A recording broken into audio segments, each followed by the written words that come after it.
Pembantaian Dukun Santet tahun 1998 sampai tahun 1999 di Banyuwangi. Pembantaian Dukun Santet di Banyuwangi tahun 1998.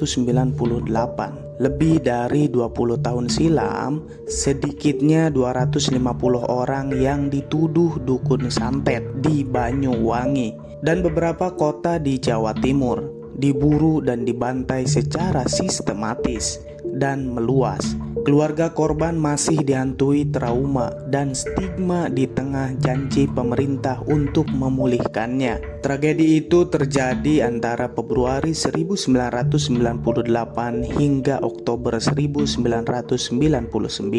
ketika Indonesia mulai dihantam krisis ekonomi dan politik yang ditandai merebaknya kerusuhan sosial. Awalnya yang menjadi sasaran pembunuhan adalah orang-orang yang dituduh memiliki ilmu hitam untuk tujuan tidak baik, disederhanakan sebagai dukun santet oleh warga setempat dan sebagian masyarakat. Dan ketika jumlah orang-orang tidak bersalah yang dihabisi terus bertambah, sasaran pun meluas. Tak hanya orang-orang yang dituding dukun santet saja, orang-orang yang disebut sebagai guru agama, pengidap gangguan mental, serta orang-orang sipil biasa ikut dibunuh dengan kejam.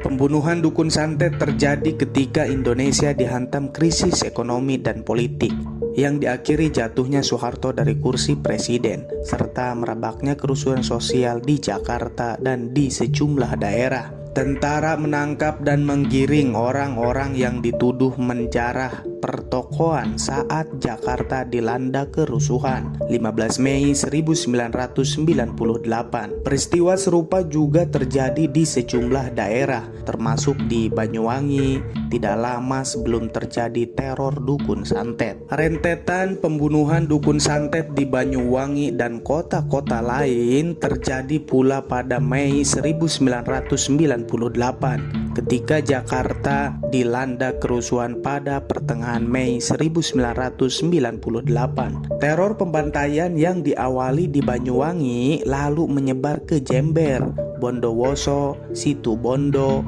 Pasuruan, Malang hingga Pulau Madura. Ketakutan, ketegangan, kepanikan, dan saling curiga yang makin meluas di masyarakat melahirkan berbagai isu menyeramkan. Demikian berbagai laporan media kala itu. Pemberitaan media massa saat itu menyebut kehadiran para terduga pelaku yang digambarkan terlatih, bergerak cepat, dapat menghilang, serta mirip ninja. Orang-orang yang dituduh sebagai pelaku lapangan pembantaian dukun santet di Banyuwangi ditangkap dan dikumpulkan. Dan ketika gonjang-ganjing politik di tingkat nasional belum sepenuhnya normal, sebagian tersangka pelaku pembunuhan di lapangan, terutama di wilayah Banyuwangi, diadili dan dijatuhi hukuman pidana. Namun upaya hukum ini disebut tidak menyentuh teka-teki yang menjadi pertanyaan di masyarakat, yaitu siapa aktor utama di baliknya. Bagaimana kisahnya? Mari kita simak ceritanya.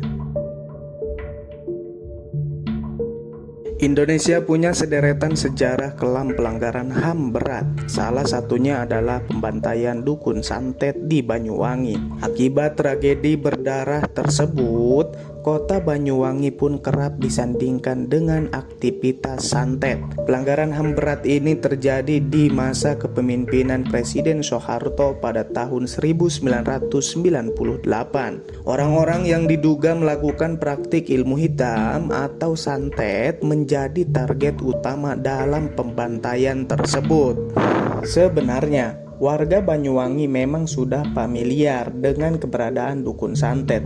Salah satu masyarakat asli Banyuwangi, misalnya suku asing, mempercayai dukun untuk mengobati penyakit, media pembalasan dendam, hingga soal keturunan. Misteri pembantaian dukun santet di Banyuwangi. Dari hasil tim pencari fakta, kasus pembantaian dukun santet oleh Nahdlatul Ulama atau yang disebut dengan NU, mereka menyimpulkan bahwa pelaku merupakan orang-orang yang terlatih. Pembantaian tersebut dilakukan secara sistematis dan terorganisir.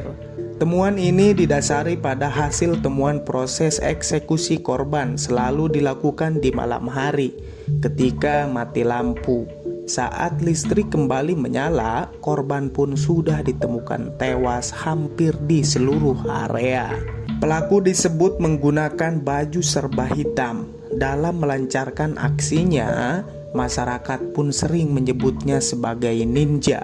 Bahkan dalam menjalankan operasi pembantaian tersebut, pelaku juga memanfaatkan handtag untuk memastikan rencana mereka dapat berhasil. Penyerangan membabi buta itu membuat warga di Banyuwangi pada saat itu merasa tidak aman, bahkan di rumahnya sendiri. Warga akan menutup rapat jendela dan pintu saat matahari tenggelam. Siskamling pun diwajibkan bagi laki-laki ketika malam hari tiba. Meski begitu, ketakutan terus menghantui masyarakat.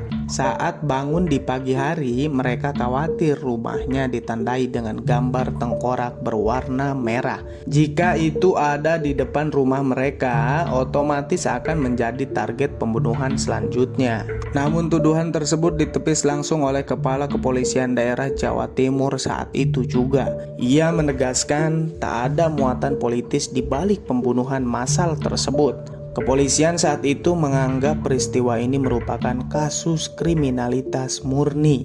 Cara-cara korban tewas dalam tragedi ini pun sangat beragam sekaligus keji.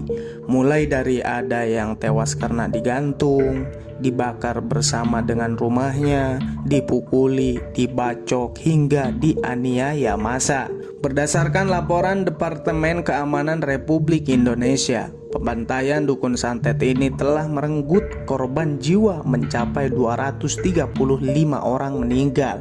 Tragedi ini tak hanya terjadi di Banyuwangi, tetapi kabupaten lain seperti Jember, Situbondo, Bondowoso, Pasuruan, Pamekasan, dan Sampang. Sementara itu, menurut data Lembaga Bantuan Hukum atau yang disebut dengan LBH Surabaya, sebanyak 157 orang tewas di Banyuwangi. Banyak warga Banyuwangi pada waktu itu mengalami trauma hebat. Karena kekejaman tersebut, para keluarga korban juga enggan membahas dan mengungkitnya kembali lantaran takut dianggap mewarisi ilmu santet dari orang tuanya. Selesai.